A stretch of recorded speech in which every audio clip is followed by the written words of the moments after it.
about the joy that the Lord, about the joy that the Lord brings, about the joy that,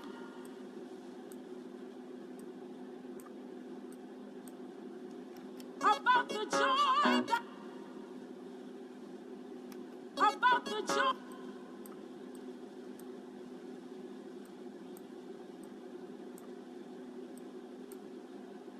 about the joy that, about the joy that, about the Lord brings, the Lord brings, the Lord brings, the Lord brings, the Lord brings, the Lord brings, the Lord brings, the Lord brings, the Lord brings, the Lord brings, the Lord. What's up, y'all? Just waiting on a few more people, and then we're gonna get started. Hold on, we're gonna wait on a few more people, and then we're gonna get started. This conversation. Just hold for 1 second. How's everybody doing?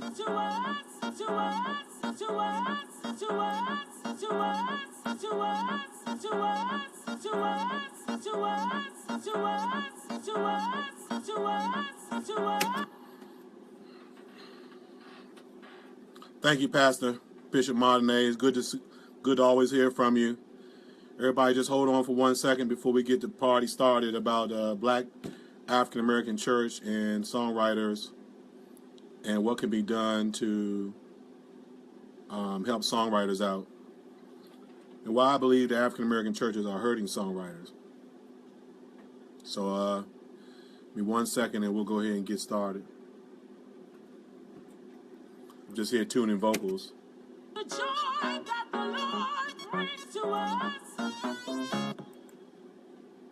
brings to us,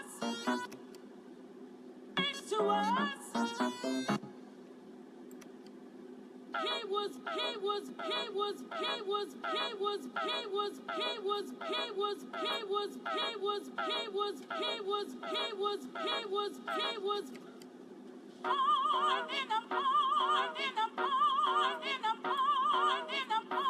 Hello, everybody. How you doing?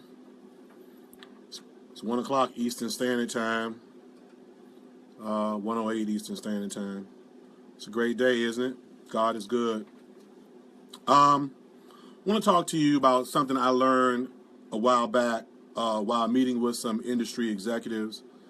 And even I even learned this concept about 5-6 years ago. How you doing, Miss Patrice Finney? Good to see you. God bless you. I learned this around 2009, 2010 when I released my hey, Steve. Yeah, I knew you was at Dorsey, man. I wish I could have made it down there, but I got a project I got to get finished. Tell my buddy Pastor Albert Morgan, if you know him, tell him that's my buddy, my man, 50 grand. Tell him I said hello. Around about 2008 to 2010, Vicky Mac Latayad, I call it Latitude. I never could get her last name, but Vicky Mac. Y'all know Vicky Mac by her works with Kurt Franklin. And when she owned Gospel Centric, and Vicky Mac, around about 2008 to 2010, was trying to get black songwriters to sign up to copyright organizations like CCLI. If you're not familiar with CCLI, Christian Copyright Licensing Institution, and what they do is they pay writers royalties every time your words are shown on the screen in a church. And before, that was really no big deal to us because most of our writers' songs and music is in the hymn book. So that's how we got paid. We got paid by hymn books. The longevity of our songs were in hymn books and in people purchasing sheet music. Well, now a lot of that is kind of taken a hit because we're putting songs on screens. And so because we're putting songs on screens, we're not using hymn books anymore. Churches are not buying sheet music. What they're doing is they're taking the words to our songs, and we are doing, I'm a minister of music too, doing the same thing. They're taking the words to our songs and they're putting them on screens. Well, our Caucasian brothers and sisters caught on to this a long time ago. And Vicky Mack was trying to get us hip to it, but we weren't paying attention because we rarely pay attention to what's getting ready to happen next. African American churches, we are slow to progress on what to do next. So so now a lot of our churches, it's about half and half. Some are still using printed material like hymn books and things like that, and then others are using screens, and some of us are using both, like one of the churches I serve at. Well, what our Caucasian brothers and sisters did, what my Caucasian brothers and sisters did, was they started companies like CCLI and other companies, which basically pay writers and creators royalties every time their words are shown on the screen, or every time there's a broadcast or something like that, and it has anything to do with a songwriter.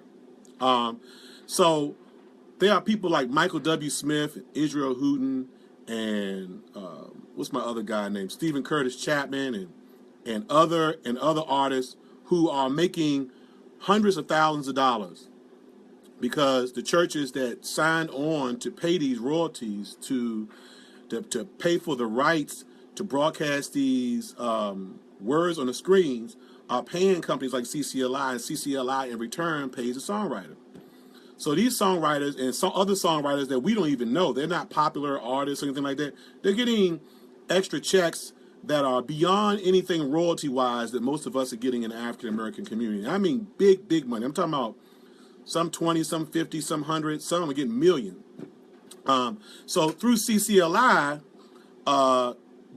because these Caucasian churches joined up with CCLI and other organizations like it, and then the songwriters join as songwriters, then now every time the church shows some lyrics to some words on the screen, the artists are now getting paid for those royalties. So what the black church is not doing, the website for CCLI is, I'm looking it up right now, it's ccli.com. So what the black churches are not doing is, I should say a lot of them that I know of are not doing, is none of us are signed on to these organizations. We're not paying a license fee to show words on the screen.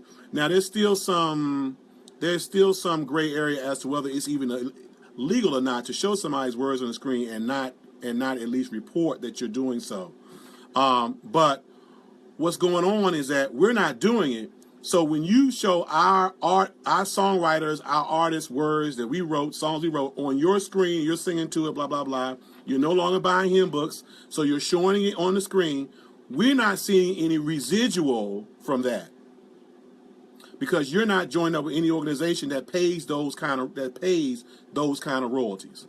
So you're hurting the songwriter. You're hurting the gospel artist. And so we could be, so our ministries could be, you are not doing, look, people are making all kinds of money. The black church, the black pastor, the black leadership has to catch up.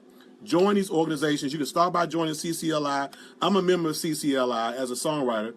And you join these, if you got screens in your church, you need to join these organizations and pay the royalty fee so that the songwriters and artists can get paid every time you show the words on the screen. Now, don't give me no bogus answer about why you can't do it, because you used to buy hymn books. And when you bought hymn books, the songwriter got paid for the song in the hymn book for every hymn book you bought. So don't tell me you can't do it. We need you to do it. So now that we've switched over to this new technology, we need to also switch over so that the songwriters and artists who write these wonderful anointed songs that we sing on Sunday morning can get paid for the royalties. Join up with CCLI as a church. One of my churches that has screens, the Mount Sinai Baptist Church in Washington, D.C., they pay CCLI so that artists can get paid. And then once you pay CCLI, start singing some black music from African-American songwriters. Most of us are singing Christian contemporary music, and then so none of us are getting paid. Why is it that African-American churches want to gyp their own, but want to support everybody else? And then you got the nerve to say that their music is more scripturally sound and ours is not. Not true at all. So let me go back and say what I'm saying again. What happened is we stopped buying hymn books. We stopped buying sheet music. So our songwriters, who are not necessarily big name artists, like Margaret Duro and some other people like that, are no longer getting residual, as much residual from the music that is being sung in the churches today. White churches years ago knew this was getting ready to happen, so they created performance rights organizations to pay their songwriters and their artists when they show their words on the screen. Since the African American church has stopped buying hymn books and sheet music, I gotta keep repeating this so you can get it in your head. Our artists are no longer have means to get paid from something that we use as the church every week. So we need to join up with these organizations like CCLI, CCLI.com, and then the songwriters need to join up with those organizations so that every time you show your words on the screen, the songwriter gets paid. You can report it. You pay one license fee. You can report it, and then the songwriter gets paid, and then songwriters will greatly benefit. Hey, you might even be able to pay him less because he's getting paid so much because churches around the country are singing his music. Let me give you one big example. My friend William Hubbard from the Washington, D.C. area wrote, "I Love You, Lord, Today." "I Love You, Lord, Today" is one of the most sung African American songs in the country. It's translated in different languages. I love you, Lord, today. I love you, I love you, I love you, Lord, today. If every African American church that had a screen that put those words on the screen would join up with a performance rights organization like CCLI, William Hubbard would be a millionaire. The man who wrote a song that every time we need to get the attitude or the spirit up in our church, we can always sing I love you, Lord, today. If every church that had a screen that joined African American church that would pay a performance right on CCLI, and every time you broadcast the words of that song on your screen, William Hubbard would be a millionaire, guaranteed. If everybody that posted the words of total praise on their church screens were a member of a performance rights organization like CCLI, Richard Smallwood would be 2 or 3 times richer than he is right now, or any other one of his songs. I have a popular song called I Love the Lord. I love the Lord. A lot of people sing I Love the Lord across the country. If every black church that sung I Love the Lord that had screens belonged to a performance rights organization, to a licensing organization like CCLI, that every time you show my words on your screen, Phillip Carter would be doing a lot better, and we wouldn't be begging y'all for money all the time. Okay? So what I'm trying to say is this. The African American church needs to sign up with CCLI or something similar to it, the song, and pay the rights to show those words on the screen. The African American songwriter needs to sign up. Songwriters, if you know nothing about CCLI, go to it right now. I signed up on it, and it's not a hard process. Go to CCLI, sign up so that we can make the marriage between the church and the songwriter. All right?